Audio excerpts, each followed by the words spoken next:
요한계시록 13장 11절부터 18절 대독합니다. 내가 보매 또 다른 짐승이 땅에서 올라오니 어린 양같이 두 뿔이 있고 용처럼 말을 하더라. 그가 먼저 나온 짐승의 모든 권세를 그 앞에서 행하고 땅과 땅에 사는 자들을 처음 짐승에게 경배하게 하니 곧 죽게 되었던 상처가 나은 자니라. 큰 이적을 행하되 심지어 사람들 앞에서 불이 하늘로부터 땅에 내려오게 하고 짐승 앞에서 받은 바 이적을 행함으로 땅에 거하는 자들을 미혹하며 땅에 거하는 자들에게 이르기를 칼에 상하였다가 살아난 짐승을 위하여 우상을 만들라 하더라. 그가 권세를 받아 그 짐승의 우상에게 생기를 주어 그 짐승의 우상으로 말하게 하고 또 짐승의 우상에게 경배하지 아니하는 자는 몇이든지 다 죽이게 하더라. 그가 모든 자 곧 작은 자나 큰 자나 부자나 가난한 자나 자유인이나 종들에게 그 오른손에나 이마에 표를 받게 하고 누구든지 표를 가진 자 외에는 매매를 못하게 하니 이 표는 곧 짐승의 이름이나 그 이름의 수라. 지혜가 여기 있으니 총명한 자는 그 짐승의 수를 세어보라. 그것은 사람의 수니 그의 수는 666이니라. 아멘. 아멘. 제가 옛날에 필리핀 선교사로 있었을 때에 민도로라는 섬이 있습니다. 그 섬에다가 땅을 사고 교회를 짓고 또 현지 사역자를 훈련시켜서 그곳에 파송하고 현지인 목회를 했었습니다. 그런데 어느 날 한국에서 청년들이 단기 선교팀이 들어왔어요. 그래서 그들을 데리고 민도로 섬으로 그 교회로 들어갔던 적이 있습니다. 우리가 있었던 선교센터에서부터 거기까지 가려면 10시간, 12시간 그야말로 산 넘고 물 건너서 차로 한참 가고 또 배 타고 2시간 반, 3시간 건너가서 또 차로 한참 타고 들어가야 당도할 수 있는 그런 거리였어요. 그런 곳에 서울, 한국에서 선교팀이 와서 데리고 들어갔는데 선교를 잘 마치고 기왕 필리핀까지 왔으니까 한국에서 늘 먹던 것보다 필리핀에 있는 과일을 좀 먹여줘야 되겠다 싶어가지고 듀리안을 사왔어요. 듀리안 아십니까? 그게 필리핀에서도 도시에서 살려면 비싼데 민도로 섬 거기는 그 과일이 나는 곳이기 때문에 쌉니다.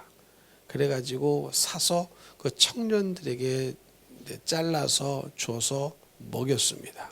그런데 어떤 청년이 갑자기 비명을 지르면서 교회 밖으로 먹자마자 뛰쳐나가서 토하는 거예요. 그러면서 하는 말이 사탄의 과일이다. 이렇게 얘기를 하는 겁니다. 우리는 그거 없어서 못 먹는데 비싸서 못 먹는데 처음 먹는 사람은 그렇거든요. 달걀 썩는 냄새가 나고 맛도 구역질이 나고 그러니까 그 비유에 안 맞아가지고 처음 먹는 사람은 굉장히 어렵습니다. 그 과일 하나 집에 걸어놓으면요 온 집안이 계란 썩는 냄새 나고 호텔에 가지고 들어갈 수가 없는 게 온 호텔에 계란 썩는 냄새가 나가지고 못 가지고 들어가거든요. 근데 그걸 이제 처음 먹어본 거예요. 그래가지고 한 입을 넣자마자 비명을 지르면서 교회 밖으로 손살같이 나가더니 왁 토해버리고 하는 말이 사탄의 과일이다 이러는 거예요. 그런 기억이 아직도 납니다. 그리고 최근에는요 제가 기가 막힌 곳을 하나 봤어요. 어디냐면은 햄버거 집이 하나 있어요. 그런데 그 햄버거 집 이름이 뭐냐? 666 버거예요. 666 버거. 뭐라고 써 있느냐? 악마의 맛 666 버거. 이렇게 써 있습니다. 제가 그것을 보고 깜짝 놀랐어요. 그 하고 많은 햄버거 집 이름이 많을 텐데 하필이면 666 버거라고 했을까? 야, 저기는 교인들이 믿는 사람들이 갈 일은 없겠다. 그런 생각을 했어요. 왜 그러느냐? 성경의 말씀 때문에 그런 겁니다. 여러분 오늘 말씀의 제목이 666입니다. 오늘 말씀을 잘 들으시기를 바랍니다. 이 13장 이전에 12장에는 어떤 말씀이 기록이 되어 있냐면 이제 용이 등장합니다. 옛 뱀이라기도 하고 용이 등장하는데 이 용은 곧 사탄이고 마귀인 거예요. 이 사탄 마귀는 같은 지칭이고 그 밑에 쫄개들 타락한 천사들을 귀신이라고 말하는 거예요. 그런데 이 12장에는 이 용이 하늘에서 쫓겨나게 되는데 자기를 따랐던 타락한 천사들과 같이 하늘에서 쫓겨나는 내용이 기록이 되어 있고 이 13장에는 어떤 내용이 기록이 되어 있냐면 이 용이 두 짐승을 내세웁니다. 두 짐승을 내세워서 자기의 권세를 이 두 짐승에게 나눠주고 이 두 짐승으로 말미암아 인간들을 타락시키고 미혹시키고 믿음이 있어서 우상 숭배 안 하는 사람들을 죽이는 일을 이 두 짐승에게 맡기는 그런 장면이 나옵니다. 그래서 이 13장에는 두 짐승이 나오는데 첫 번째 짐승은 바다에서 나온다 이렇게 써 있어요. 1절에. 두 번째 짐승은 어디서 나옵니까? 땅에서 나온다 이렇게 11절에 써 있습니다. 그런데 666과 관계된 그 짐승은 바로 두 번째 짐승인 거예요. 두 번째 짐승인데 이 두 번째 짐승을 뭐라고 묘사하고 있냐면 11절에 보니까 내가 봄에 또 다른 짐승이 땅에서 올라오니 어린 양같이 두 뿔이 있고 용처럼 말을 하더라 이렇게 써 있어요. 그러니까 모양은 어린 양 같아요. 두 뿔이 있어서 어린 양 같은데 하는 말을 들어보니까 누구처럼 말을 합니까? 용처럼 말을 합니다. 그러니까 모습은 어린 양인데 말은 용처럼 말을 한다. 그럼 이 말은 무슨 말입니까? 겉보기에는 그리스도처럼 보이는데 실상은 누구라는 거예요? 사탄에게 쓰임을 받는 도구라는 것이죠. 용처럼 말을 하니까. 이해가 되십니까? 그러니까 그리스도가 아니고 그리스도처럼 보이나 실상은 사탄에게 쓰임받는 사탄의 도구다. 그런 말입니다. 그런데 이 두 번째 짐승이 하는 일들이 12절부터 17절까지 5가지가 나와 있습니다. 첫째는 어떤 일을 하느냐? 두 번째 짐승이 어떤 일을 하느냐? 첫 번째 짐승의 모든 권세를 행하고 사람들로 하여금 첫 번째 짐승을 경배하도록 만든다. 이게 첫 번째 하는 일이에요. 두 번째 짐승이. 그럼 두 번째 짐승이 두 번째로 하는 일은 뭐냐? 큰 이적을 행한답니다. 심지어 어떤 이적이에요? 사람들 앞에서 불이 하늘로부터 땅에 내려오게 한다. 이런 일까지 이런 이적까지 보여주니까 사람들이 속겠습니까? 안 속겠습니까? 속기가 쉽겠죠. 하늘에서 불이 내려온다. 사람들 앞에서 불이 하늘로부터 땅에 내려오게 한다. 누구 생각나죠? 누구 생각나십니까? L자로 시작하는데 엘리, 얀지, 산지 헷갈리십니까? 엘리야인데 성경에 나오는 이런 일을 하니까 사람들이 더 헷갈리는 거예요. 야, 어떻게 하늘에서 불이 떨어지게 하느냐. 그러니까 미혹을 당하는 거죠. 두 번째 짐승이 하는 세 번째 일은 뭐냐? 사람들을 미혹하여서 첫 번째 짐승을 위한 우상을 만들게 합니다. 우상을 만드는 일이에요. 이것이 두 번째 짐승이 하는 일이고, 네 번째는 어떤 일을 하느냐? 그 우상에게 경배하지 않는 자들은 다 어떻게 합니까? 몇 명이 됐든지 다 죽입니다. 그러니까 이때부터 구체적인 칼날이 이빨이 드러나는 거죠. 짐승의 우상에게 생기를 준다.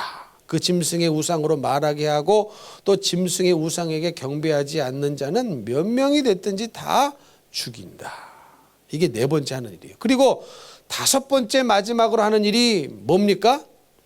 모든 자, 작은 자나 큰 자나 부자나 가난한 자나 자유인이나 종들이나 할 것 없이 다 그들에게 오른손에나 이마에 뭐를 받게 해요? 표를 받게 하고, 그 다음에 뭐 합니까? 누구든지 이 표를 가진 자 외에는 매매를 못하게 한다. 이게 두 번째 짐승이 마지막으로 다섯 번째로 하는 일입니다. 그래서 여기서 뭐가 나왔어요? 666이 나온 거예요. 이해가 되시죠?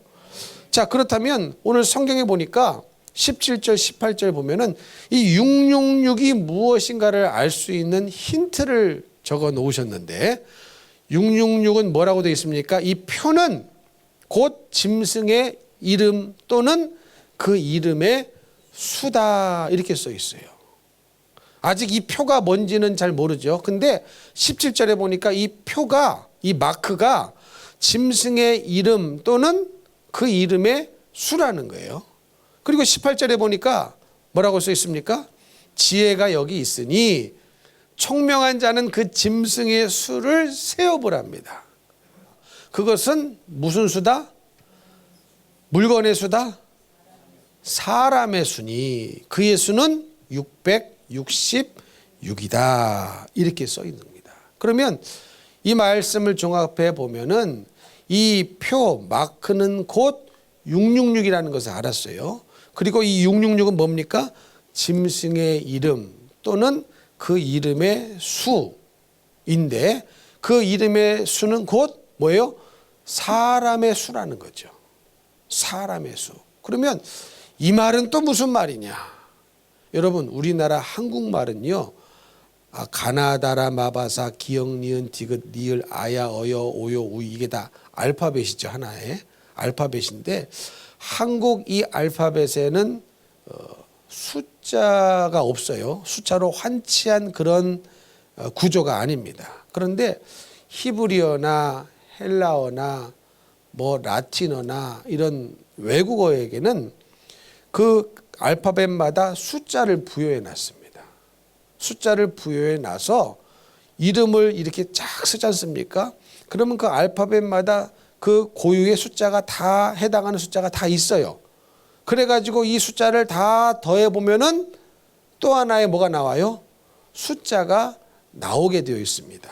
예, 그런 구조예요. 우리나라 알파벳하고 좀 다르죠. 그래서 예를 들어서 제 이름은 뭡니까? 근데 제 이름이 고재욱인데 고를 쓰려면 기역하고 오를 써야 되는데 기역에 해당하는 수가 있고 오에 해당하는 수가 있고 이런 겁니다. 그래가지고 이 고재욱 숫자를 다 그 해당하는 숫자를 다 더하면 어떤 숫자가 나와요. 지금 이 말을 하고 있는 거예요. 그래서 요한이 이 표는 곧 짐승의 이름 또는 그 이름의 수다. 지혜가 여기 있으니 총명한 자는 그 짐승의 수를 세어보라는 거예요. 그것은 사람의 수라는 거예요. 그 사람 이름 속에 들어있는 그 숫자를 다 헤아려 보니 뭐가 나온다는 겁니까? 666이 나온다. 이런 말입니다. 그래서 이 교회 사를 보면요, 도대체 이 666이 뭐냐? 이거를 알아야 이 표를 받지 않겠구나, 이런 생각에 이 666이 뭔지를 굉장히 많은 사람들이 궁금해하고 알려고 했습니다. 그런데 그것이 무엇인지 시도하고 알려고 했던 그 모든 시도들을 보니까 굉장히 우스운 것들도 상당히 많습니다. 이를테면 이런 거예요. 어떤 사람은 이 666이 바코드다, 이렇게 생각을 했어요. 바코드. 뭔지 아시죠? 마켓에 가가지고 물건 사시면 띡 찍어주죠. 그래가지고 이런 이 막대로 된 거, 바코드를 이마에나 이 오른손에 딱 새겨가지고 요게 없으면 이제 요걸로 매매를 하게 한다는 거죠. 물건을 사고 파고 할 때 다 이거를 쓴다는 거예요. 요거를 안 받으면 어떻게 되는 겁니까? 매매를 못하게 한다.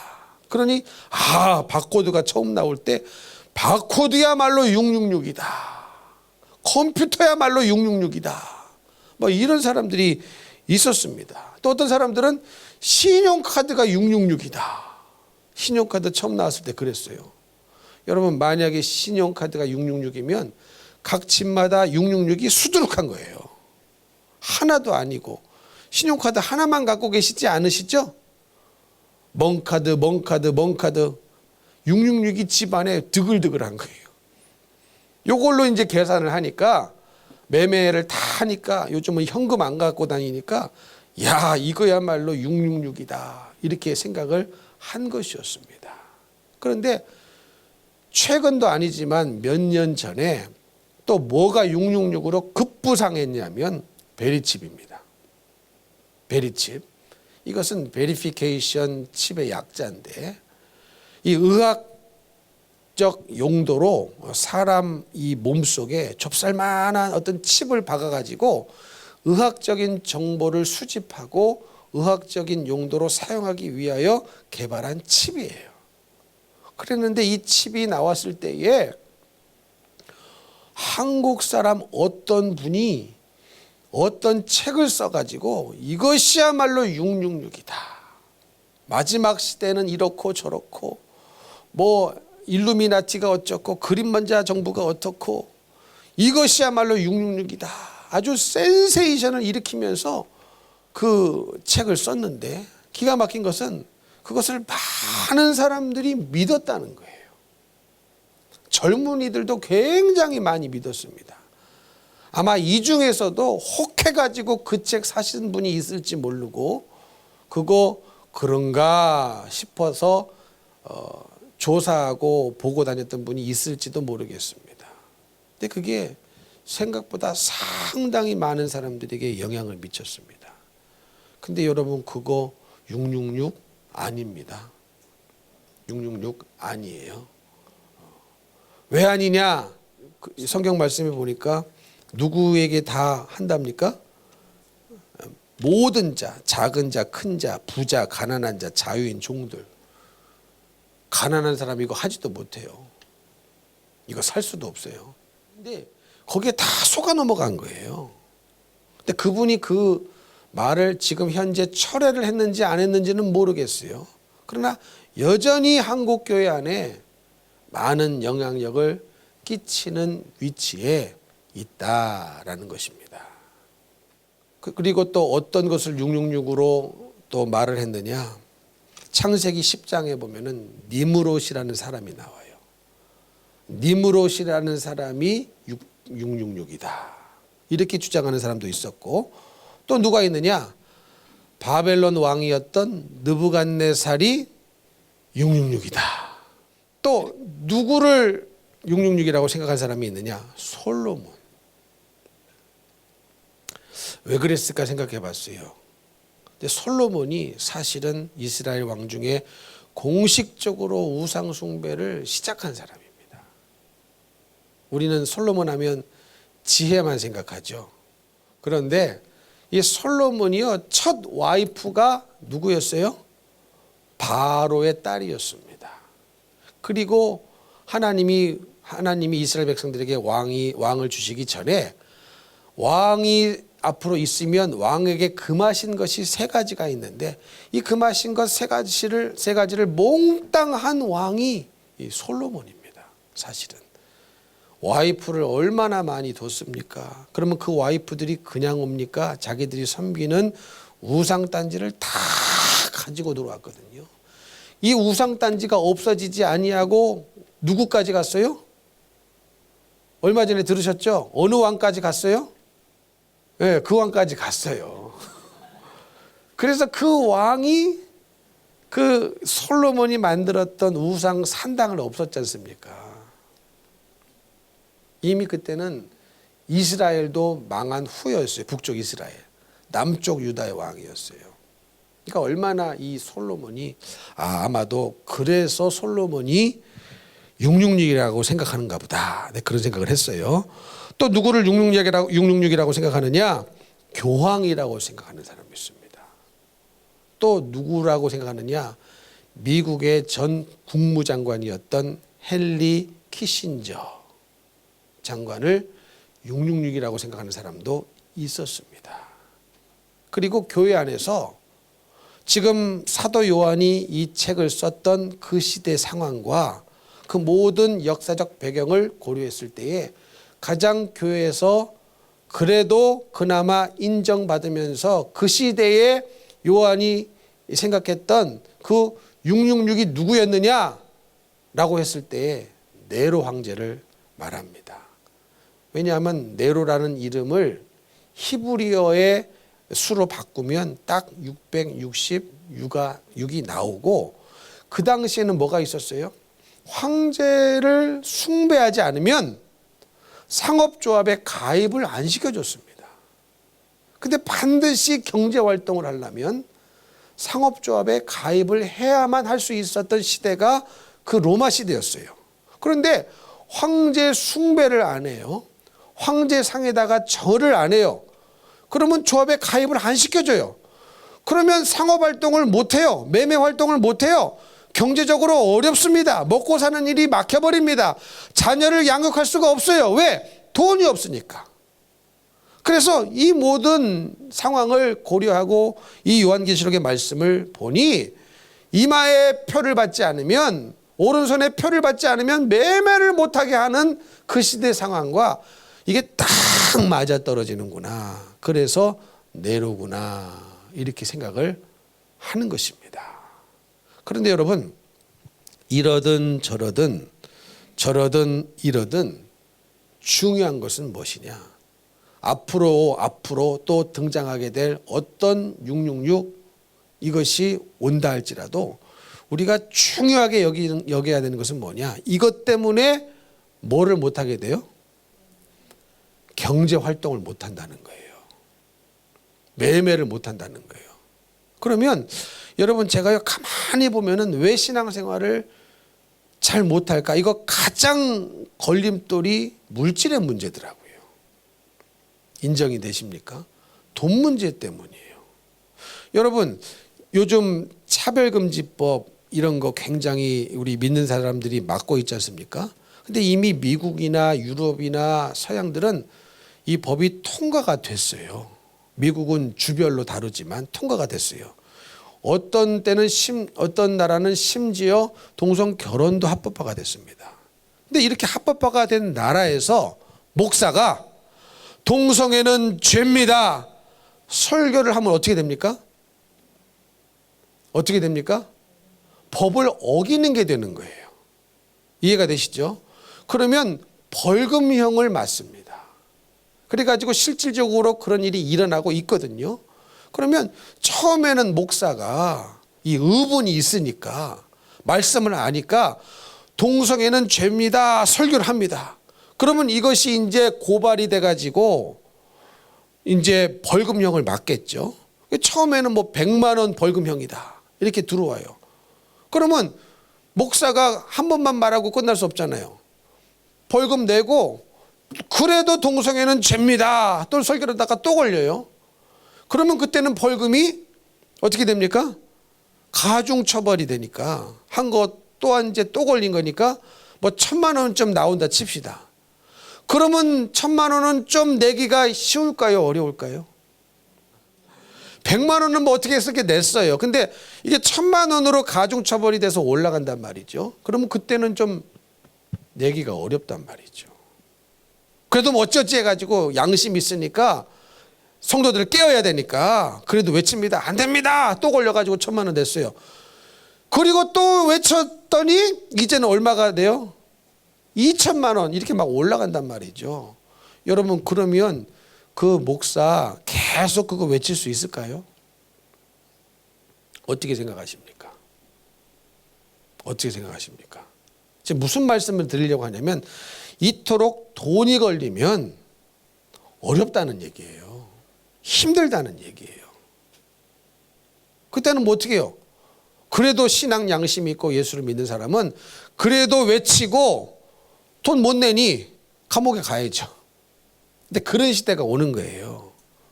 그러니까 무슨 말씀을 드리려고 하냐면, 이토록 신앙을 돈으로 묶어, 차라리 순교하고 죽어버리면 편한데, 그렇죠?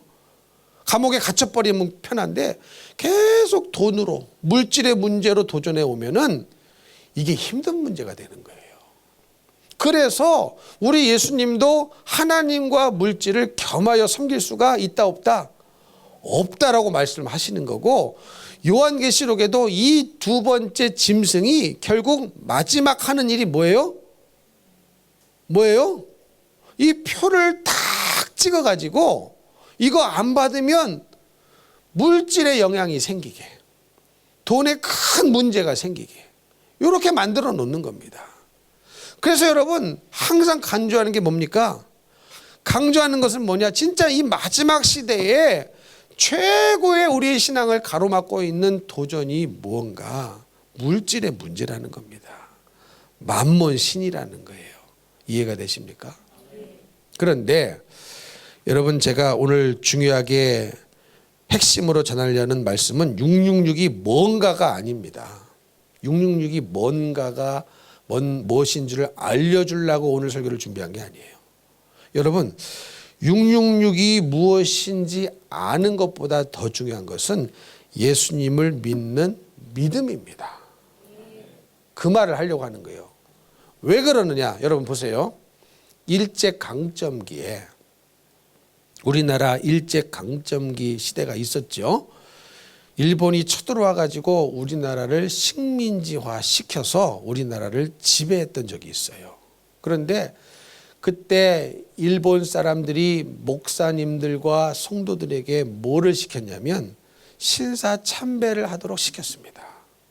그러면 목사님들이 신사참배를 하는 것이 죄인 줄을 알고 했을까요? 모르고 했을까요? 알고 신사참배한 겁니까? 모르고 한 겁니까? 알고 한 겁니다. 그 양심이 모르지 않아요. 그러면 이 말은 무슨 말이에요? 그게 죄인 줄 알면서도 한다는 거예요. 그게 문제라는 거예요. 여러분, 666이 이제 뭔지 확실해질 날이 오겠죠. 이 마지막 시대의 666은 무엇인가?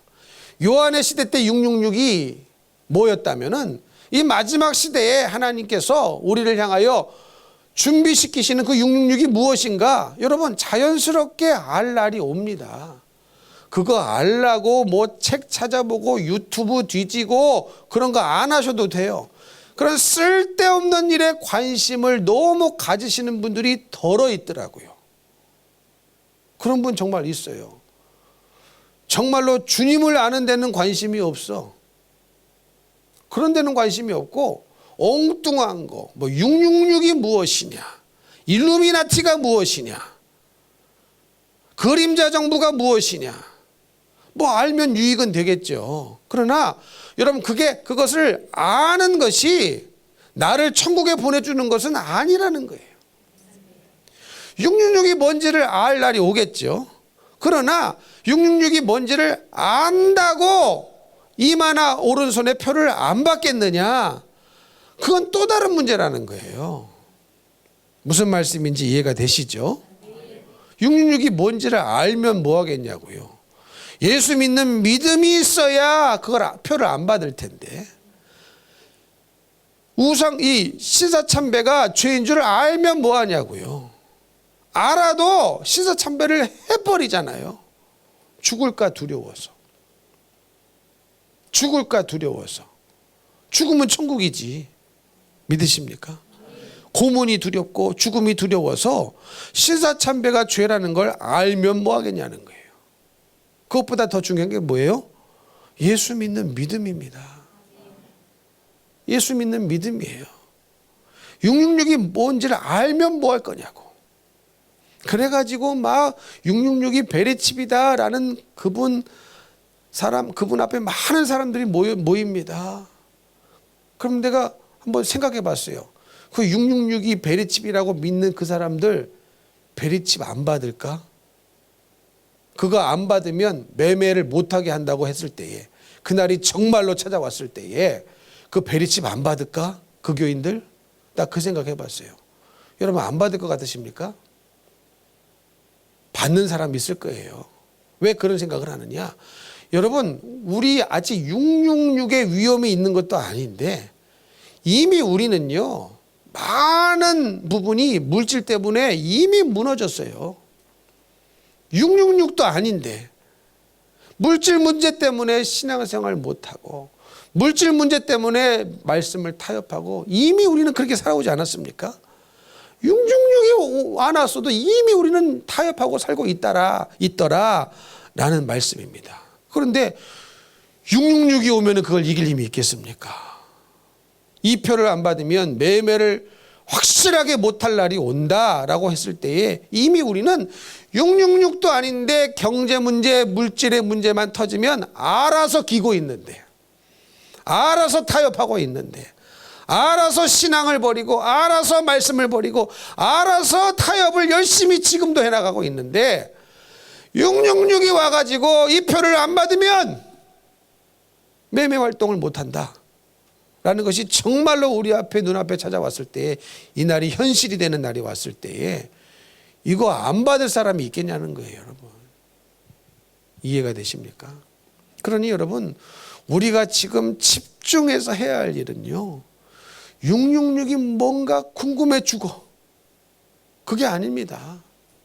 이게 도대체 뭔가 유튜브 뒤져가면서 뻘겋게 밤잠 안 자가면서 궁금한 거 막 뒤져, 그리고 예배 시간엔 자, 그게 아닙니다. 예수 있어야 돼요. 예수 믿으셔야 됩니다. 그러니까 우리가 집중해야 될 분은 예수님이라는 거예요.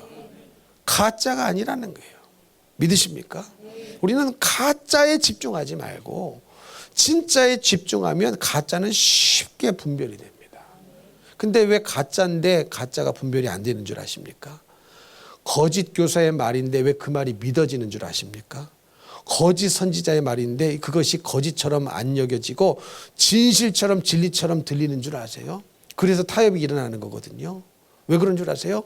우리가 가짜로 살아온 세월이 길기 때문에 그래요. 가짜에 너무 익숙해져 있기 때문에 그렇습니다. 그래서 오히려 진짜를 가짜로 여깁니다. 뭐 진짜는 뭐 너무 원색적이니, 너무 급진적이니, 이렇게 얘기를 합니다. 근데 여러분, 성경을 보니까 성령 받은 사람, 주님 만난 사람은요, 다 급진적으로 변화를 받았어요. 원색적으로 변화를 받았습니다. 믿으십니까? 누가 뜨뜻미지근하던 사람이 있던가요? 예수를 안 믿었을 때, 성령을 안 받았을 때는 그럴 수 있어요. 그러나 오순절 마가의 다락방에 성령을 받고 누가 차든지 뜨겁든지 하지 뜨뜻미지근하던 사람이 있더냐? 급진적으로 자기의 생각을 안 바꾼 사람이 있더냐? 급진적으로 자기의 인생을 안 바꾼 사람이 있더냐? 없어요. 없어요. 바울만 해도 어떻습니까? 다메섹 도상에서 예수님을 만난 그 다음부터 생각이 급진적으로 바뀌어졌어요. 서서히 바뀐 게 아닙니다. 근데 우리는 어때요? 말씀대로 좀 살자고 외치면, 아, 목사님 어떻게 한 번에 사람이 바뀝니까? 서서히 천천히 갑시다. 천천히 갑시다. 그러면 제가 그러죠. 사랑하는 집사님, 우리는요 수십 년 동안 천천히 왔어요. 근데 아직도 천천히 가실랍니까? 시간이 우리를 그렇게 기다려주질 않아요. 그런 얘기를 하고 싶습니다. 여러분, 이해가 되시죠? 우리가 얼마나 수십 년 동안 그놈의 천천히, 여러분, 천천히는요 학교 앞에서 천천히 운전하세요. 괜히 학교 앞에 가지고 막 세게 가다가 딱지 끊지 말고. 근데 여러분, 우리는 얼마나 신앙에 그럽니까? 도대체 언제까지 천천히 가시려고 그래요? 언제까지? 여러분, 듣고 보니 그렇지 않아요? 그러니까 우리는 천천히 가는 것을 너무 당연스럽게 여겼어요. 여러분, 영적인 세계는요 하루가 천년 같고 천년이 하루 같고, 우리가요 1000일 동안 이룰 수 있는 일을요 단 하룻밤에도 이룰 수 있습니다. 무슨 말씀인지 이해가 되십니까? 1000일 동안, 수십 년 동안 안 됐던 나의 믿음이 하루 예배 잘 드리고 이 돌파가 일어날 수 있어요. 무슨 말씀인지 이해가 되시죠? 근데 많은 분들이 그걸 몰라요. 그냥 계속 천천히 가지. 근데 성경을 보니까 예수님 만나고 성령을 받은 사람은요 천천히가 없습니다. 무슨 천천히야? 하루아침에 변해버려요. 수십 년 동안 안 바뀌었던 생각이 하루아침에 바뀌어져 버립니다. 수십 년 동안 천천히 달려왔던 게 하루아침에 엄청나게 바뀌어버립니다. 이게 완전히 다른 사람이 돼버렸어요. 그러니까 여러분, 예수 믿는 사람은요, 급진적으로 바뀌어질 수밖에 없는 거예요. 믿으십니까? 여러분, 내 안에 죄가 있다면, 잘못된 게 있다면 그거를 왜 천천히 바꿉니까? 빨리 바꿔야지. 이해가 되십니까? 여러분, 내 안에 암병이 있다면 누가 의사 선생님 앞에 가가지고 의사 선생님, 나 이 암병 천천히 고쳐주세요. 그럴 분 계세요? 있어요? 이것도 내 세포예요. 내 뼈 중에 뼈요, 살 중에 살인데요. 이거 나 오래 간직하고 싶어요. 조금씩 제거해 주세요. 나 다음 달에 또 올게. 오늘 1mm 제거해 주시고 다음 달에 2mm 제거해 주시고 좀 오래 간직하게 해 주세요. 그런 분 계세요? 없죠. 여러분, 죄라면, 잘못된 생각이라면 즉시 제거하는 게 맞지 않습니까? 그런 거예요. 근데 신앙생활은 계속 천천히입니다. 천천히요. 만만디. 아닙니다. 우리는 너무나 세월을 낭비했어요, 여러분. 언제 죽을 줄 몰라요. 죽을 날을 안다면 모를까? 우리는 언제 죽을지를 모르기 때문에 오늘이라는 시간을 주셨을 때에 우리는 말씀 듣고 회개하고 변화를 받아야 됩니다. 666이 뭔지 몰라도 괜찮아요. 여러분, 때가 되면요, 하나님 주님께 시실하게 붙어 있으면 다 압니다. 그러니까 모를 수가 없어요. 이해가 되십니까? 진짜에 딱 붙어 있으면요, 가짜가 오면은 그게 가짜인지 금방 구별이 됩니다. 그래서 여러분, 우리는 진짜가 무엇인지를 알고 진짜이신 예수 그리스도를 붙잡아야 됩니다. 여러분, 위조 지폐 감별사가 위조 지폐를 감별하기 위하여 어떻게 훈련하는 줄 아십니까? 위조 지폐를 다 모아가지고 그거를 연구하는 게 아니에요. 항상 자기 손에 진짜 미화 달러를 들고 다니면서 만져보고 보고 만져보고 보고 계속 이 일을 계속합니다. 그러면 가짜가 딱 보여지고 만져지지 않습니까? 그럼 대번에 이거 가짜구나. 이거 가짜구나. 이거 슈퍼노트지만 가짜구나. 이게 분별이 되는 거예요. 무슨 말씀인지 이해가 되십니까? 그러니까 가짜를 알려고 할 필요가 없어요. 진짜를 알면 가짜가 올 때 뭐가 가짜인지 쉽게 분별이 됩니다. 그래서 여러분, 이단에 넘어가는 사람 참 죄송합니다. 어리석은 사람이에요. 진짜를 몰라서 그래요. 진짜를 알 생각을 안 해서 그래요. 진짜 예수님을 붙잡아 보십시오. 진리신 예수님께 집중해 보십시오. 그것과 다른 것은 쉽게 판가름이 나는데 왜 가짜에 자꾸 속아 넘어가고 진짜는 오히려 급진적이니, 너무 원색적이지 않느니, 너무 우악스럽지 않느니 막 그래가면서 진짜를 거부하는 이유는 뭐냐? 내가 너무 가짜에 익숙해져 있기 때문에 그렇습니다. 언젠가도 한번 말씀드렸죠. 또 들으시고 웃어주세요. 어떤 노부부가 미국에서 살았어요. 오늘 미국이 많이 등장하네. 미국에서 오신 분이 있어서 그런가 봐. 미국 달러도 등장하고. 그런데 노부부가 이 외국에 살면은요, 항상 한국 음식이 그립습니다. 그리고 어느 나라 가든지 다 한국 마켓이 있어요. 한국 마켓이 있어요. 거기 가면 뭐 삼겹살도 팔고 떡볶이도 팔고 신라면도 팔고.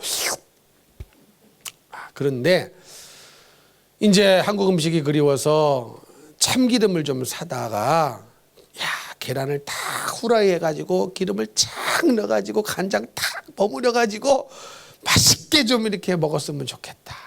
내가 너무 느끼한 것만 먹어가지고 그렇다. 고추장 비벼가지고 참기름 탁 넣어가지고 한번 비빔밥 야채 넣고 먹어야 되겠다 해가지고 마켓에 가가지고 참기름을 사왔네. 근데 참기름을 딱 맛보는 순간 우리 어르신들은 다 알지 않습니까? 아, 이거 가짜네. 가짜네. 이걸 안 거예요. 그래가지고 이 노부부가 생각하기를, 야, 이렇게 가짜인데 미국에 있는 한국 마켓에서 이렇게 비싸게 잘 팔려? 그래가지고 내가 한국 가가지고 진짜 참깨를 탁, 좋은 참깨를 탁 볶아가지고 잘 짜가지고 병에 담아가지고 미국 갖고 와서 팔면은 날개 돋친 듯이 팔리겠다 싶어가지고 한국에 가가지고요, 좋은 참깨 구에다가 참기름을 잘 진짜로 오리지널로 짜가지고 수십 병 담아가지고 이제 미국에 가져가가지고 팔기 시작했어요. 그래가지고 참기름이 팔려 나갑니다. 한 병, 두 병, 세 병, 네 병 이제 팔려 나가기 시작하더니 어느 순간 되더니 안 팔려. 근데 왜 안 팔리는가 봤더니 이 진짜 참기름을 사가시고 먹으신 분들이 맛이 없다는 거야. 이게 가짜라는 거야. 그럼 왜 이런 일이 일어난 겁니까?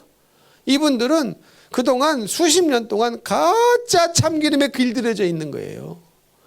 가짜 참기름이 맛있다고 먹은 거예요. 그러니까 진짜 참기름을 먹으니까 이게 맛이 없는 거예요. 오히려 진짜를 가짜라고 얘기하는 겁니다. 이런 기막힌 일이 일어났어요. 근데 여러분, 그래서 진짜를 아셔야 돼요.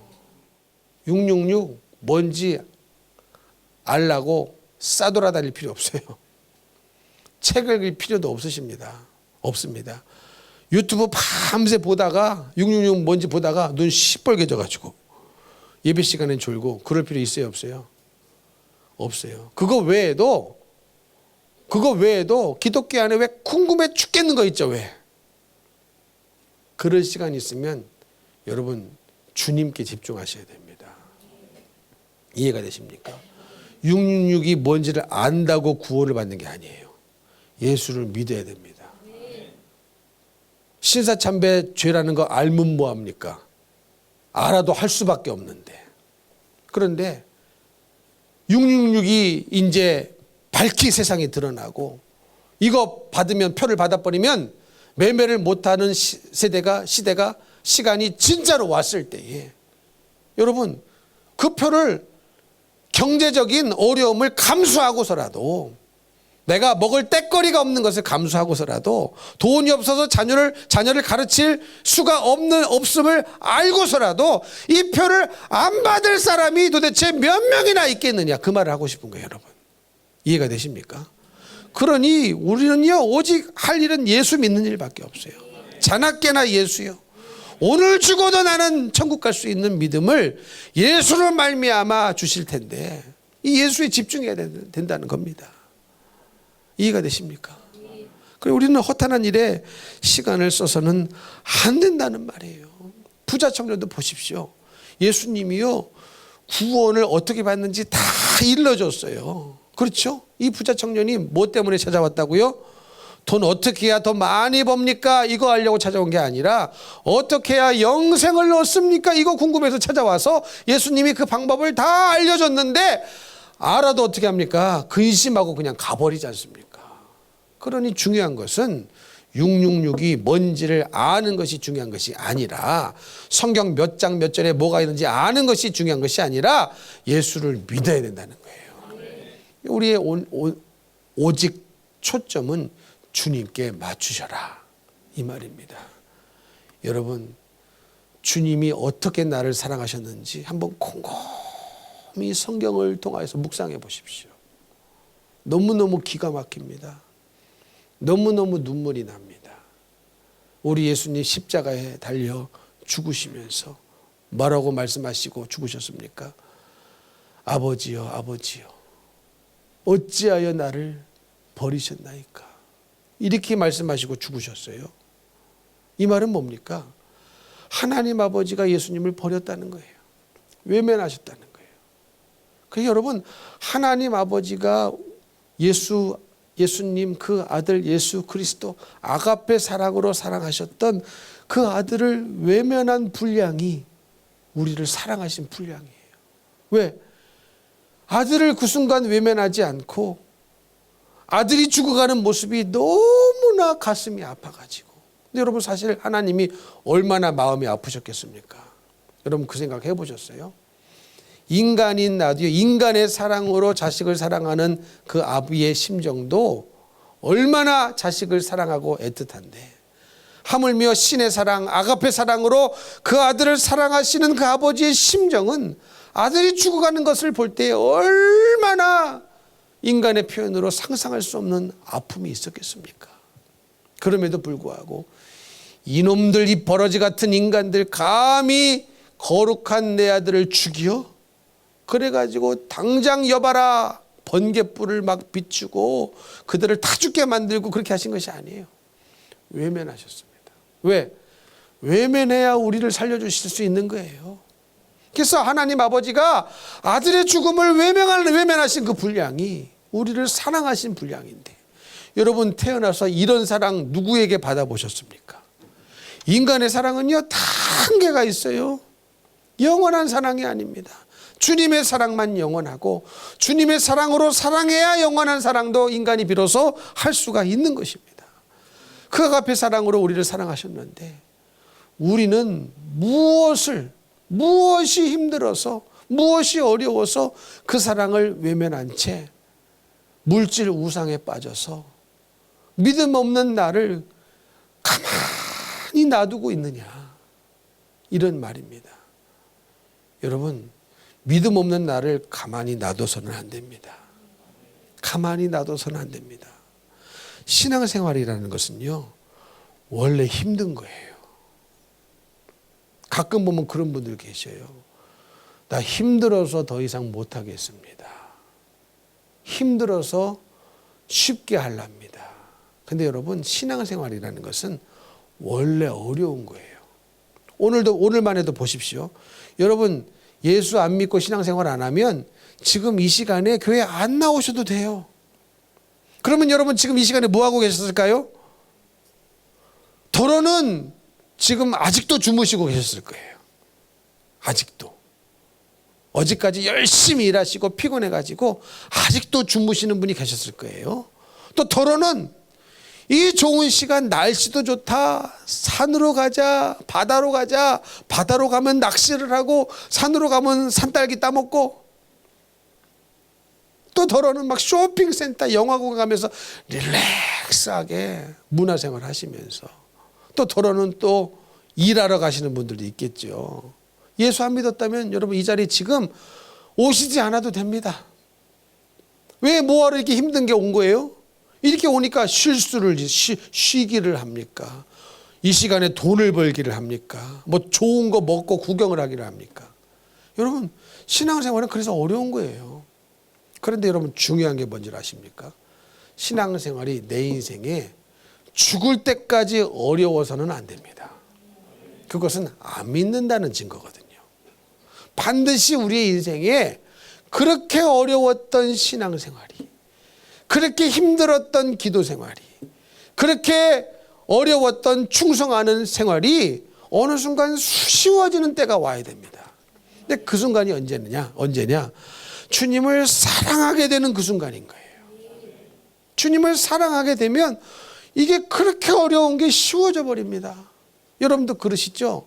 자녀들을 너무나 사랑하니까 내 몸은 부서져도, 힘들고 어려워도, 무릎이 아파도 허리가 아파도 여전히 일을 하는 이유는 내가 일을 해야 내 자식 새끼, 사랑하는 자식 새끼를 먹일 수 있고 공부시킬 수 있고 사람답게 살 수 있게 만들어 줄 수 있기 때문이 아닙니까? 그렇지 않습니까? 그러니 내 몸은 부서져도 일하는 거 아니에요? 그게 다 사랑의 힘인 거거든요. 그래서 여러분, 사랑이 없으면 신앙생활만큼 힘든 게 없어요.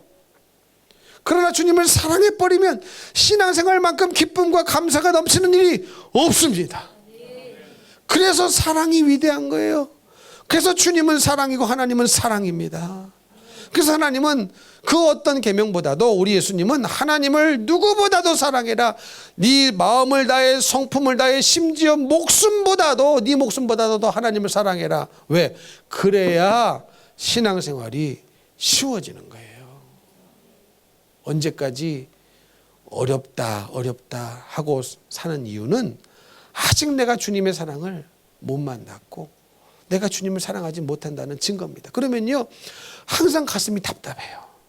답답하고 뭔가 되어진 것 같다가 또 내려와요. 뭔가 막 내 노력으로 막 몸부림치면서 뭔가 조금 올라갔다가 또 내려와요. 별것도 아닌 일에 또 시험 들고 똑같은 죄 또 반복해서 또 낙심하고, 이 계속 다람쥐 쳇바퀴 같은 도는 것 같은 인생을 삽니다. 여러분, 다람쥐 이 쳇바퀴 돌리는 거 보셨습니까? 보셨죠? 다람쥐 딴에는요 막 땀 흘리면서 돌아요. 열심히 돕니다. 근데 밖에서 보는 저는 헛수고하고 앉았네.